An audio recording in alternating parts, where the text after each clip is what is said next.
Welcome to The Debate. Today we're focusing on the essential skills set for long-term success in technical fields, the whole STEM landscape, especially with AI really starting to reshape the workplace.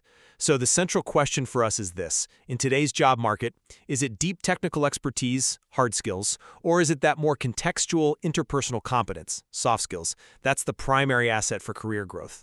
It's a really urgent conversation to have. I mean, the speed of tech evolution is just fundamentally challenging how we even define professional value and, where we should be investing in our own development. Exactly.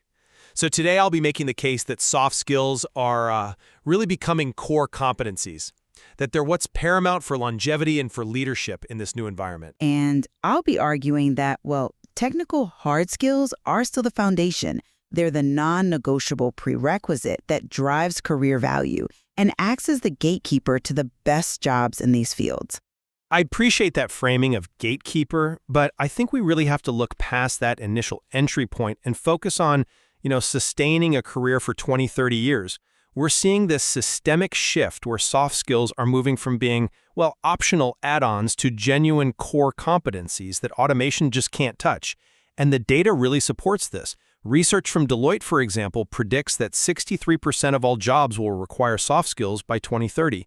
And there's more. Studies from Harvard suggest that a staggering 85% of long-term job success comes from well-developed soft skills. Only 15% is from technical skills alone.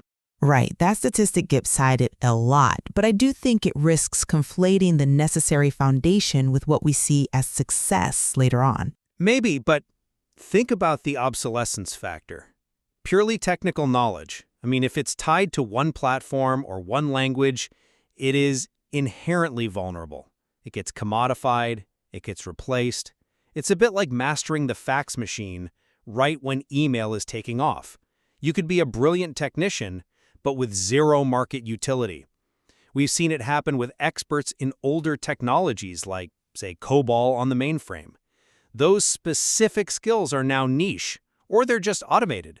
The crucial skill for a technologist now is being able to translate their expertise into terms that non-technical people can actually understand. And that takes powerful communication, strong writing skills. These are the human-centric skills that Burning Glass listed in its top 5 baseline competencies. If you can't articulate the value of your code, does that code even have value? I just come at it from a different angle, which is really based on how economic value is created and certified in the first place. So while yes, soft skills are critical for management, for deployment, they aren't the prerequisite for the high-value technical output that defines these careers. Technical expertise is the non-negotiable. It's what opens the door. It's what certifies your potential. You just can't get into those high-income, high-impact careers without mastering hard knowledge first. We see this reflected everywhere in the market. Look at the most competitive university programs. We're talking elite medicine, artificial intelligence engineering, top-tier computer science. They all demand specialized, hard knowledge proven by, top percentile scores on standardized entrance exams. Okay, those are definitely elite, quantified barriers to entry. I'll give you that. Exactly. And that intensive requirement proves that the market structurally values specialized technical knowledge as the primary currency. Look at all the new, highly specialized roles projected for 2025. Data scientist, AI engineer, blockchain developer, robotics engineer. These jobs are defined by their need for specific coding and analytical hard skills, Python, Java, C++. And on top of that, technical professions like software engineering, they consistently rank among the most profitable with the highest salary scales.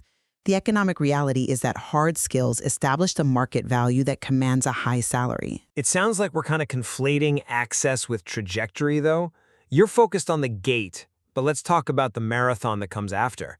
I get why you emphasize hard skills as the barrier to entry, but let me offer a different perspective that's more rooted in, organizational reality. You're right. Technical competence is the initial gatekeeper. Businesses do tend to focus on testing technical skills in hiring. It's just easier to test code than it is to test empathy. In fact, something like 60% of hiring managers say they find it really challenging to assess soft skills in an interview. Because they are quantifiable, defined requirements. Without that specialized output, whether it's writing an algorithm or performing a surgery or designing a machine learning model, The soft skills are moot. I mean, those high scores for engineering or medical programs are purely quantitative.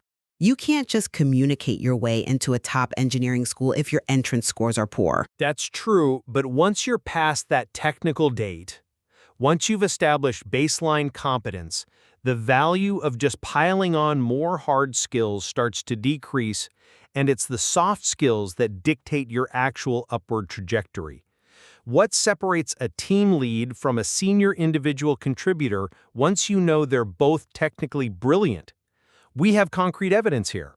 94% of recruiters believe employees with stronger soft skills are more likely to get promoted into leadership. Why?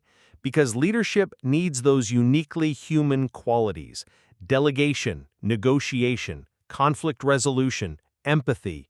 These are all things that AI, at least right now, can't replicate, and they become exponentially more valuable as you move up. That's a compelling point for management, sure, but what about relevance and longevity in a world where automation is accelerating? You argue specific hard skills become obsolete, and I agreed, but I'd say automation only makes superficial hard skills obsolete. You know, the repeatable code snippets, the routine data tasks. I'm not entirely convinced by that because the core hard skills, I'm talking analytical thinking, complex problem solving, abstract model development, the kinds you cultivate in foundational sciences like physics or advanced math, those are highly transferable. They provide this enduring analytical foundation that lasts, even if programming languages change every couple of years. If you master systems theory, for example, that gives you a deep, rigorous way to tackle new problems, whether you're in finance, biotech, or defense. That rigor, that hard scientific training, is the real guarantee of your cognitive capability. Okay, I see your point about the foundational core enduring, but I'd frame it a bit differently. I think long-term relevance really depends on contextual, interdisciplinary knowledge. As tech gets embedded in everything, the technologists can't just live in a silo of code. They need to understand technology within the context of law, markets, privacy, and public trust. It's that pairing of deep analytical knowledge with that broader context and strong communication that lets people thrive, not just survive automation. That interdisciplinary knowledge is valuable, sure, but it's ultimately applied to the hard skill output. The demand for those foundational scientific thinkers persists precisely because they provide the bridge between abstract science and applied tech. A physics grad, for example, is equipped with robust skills in experimental design and systems analysis. And those skills are valued everywhere. They can be quants developing trading algorithms, data scientists building predictive models, R&D engineers. These are hard skills that define their ability to create solutions. The soft skill just makes the implementation go a bit smoother. But that rigor still needs translation to have an impact. This is where the translator role becomes so essential. The ability to take that complex expertise and explain its implications, its risks, its resource needs to non-technical stakeholders. If your brilliant algorithm violates privacy law or bankrupts the company, your hard skill mastery is a liability, not an asset. Experts like Ben Gaucherin even advise technologists to regularly engage in mild discomfort activities, like presenting to executives, just to strengthen these human skills. And remember those top 5 baseline skills: communication, organization, writing, project management, and planning? 4 of the 5 are soft skills for managing complexity and collaborating. Without them, that brilliant analysis just stays stuck in a technical silo, useless to the business. I agree the translator role is vital for adoption, but let's look at where the market is putting its immediate demand. High-demand fields like software engineering and cybersecurity analysis, they show that core technical output is the undeniable immediate value driver. We're seeing huge demand for accelerated technical degrees, like 2-year specialized tech programs that offer a fast track to a job. And the competition to get into these programs is incredibly high because students know the path to a high-paying specialized job is so direct. That is an interesting structural choice, to prioritize immediate utility over, say, long-term theoretical depth. Well, it speaks to the acute need for specific, actionable hard skills. These graduates are needed instantly in critical sectors: banks, telecoms, national cybersecurity, because the immediate demand is for a technical output. A breach analyst has to be proficient in network forensics. No amount of empathy is going to make up for a lack of expertise in penetration testing. The soft skills, sure, they enable the deployment of that knowledge, but they don't replace the analysis itself. The core demand, and therefore the core financial reward, is for that technical specialization. Which brings us back to the tension between initial output and long-term adaptation. As AI systems get more and more sophisticated, they're going to commodify a lot of that routine technical output you're talking about, writing boilerplate code, analyzing known network threats. If most of a professional's day is spent on tasks that can be automated, their career value has a ceiling. I'm sorry, but I just don't buy that the technical output will be fully commodified.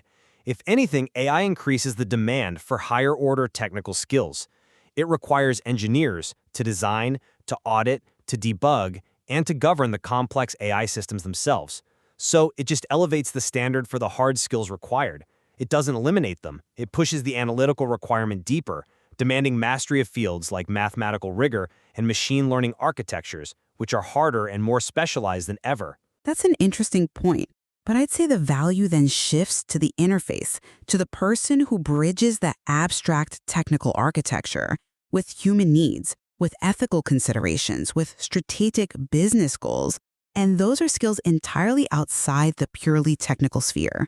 Managing a team of AI engineers, negotiating resources, communicating risk to the board, these are all functions that depend on sophisticated soft skills.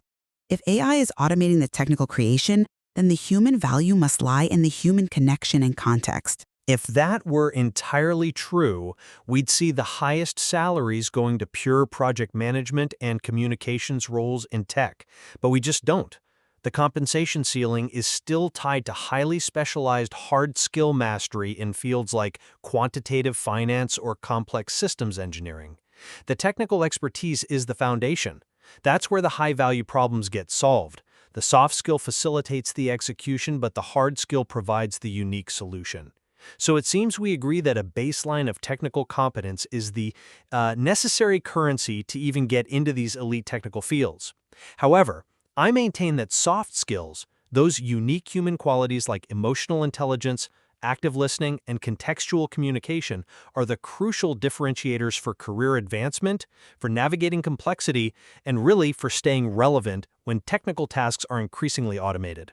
The successful professional is the one who can articulate the why and the how to everyone else. And I would reiterate that the highest rewards, the elite university programs, the careers with the highest salaries are all predicated on achieving certified mastery in hard skills. The intense, quantifiable demand for top students in medicine and high-level engineering, it just demonstrates that the hard skill is the currency of intrinsic value. The soft skill is the mechanism for its effective deployment and management. One creates the value, the other just ensures it gets distributed. That distinction between creation and distribution is key, and it brings us back to relevance. If AI can accelerate the technical creation of value, doesn't the distribution and context, the soft skill, inherently become the higher value human asset? I think what we've reviewed today really illustrates a profound tension. A tension between the measurable, inflexible skills you need for entry into these fields and the, elusive but indispensable human skills you need for leadership and for longevity. And it leaves the individual professional with a pretty significant question. How do you best prioritize and balance these competing demands in your own development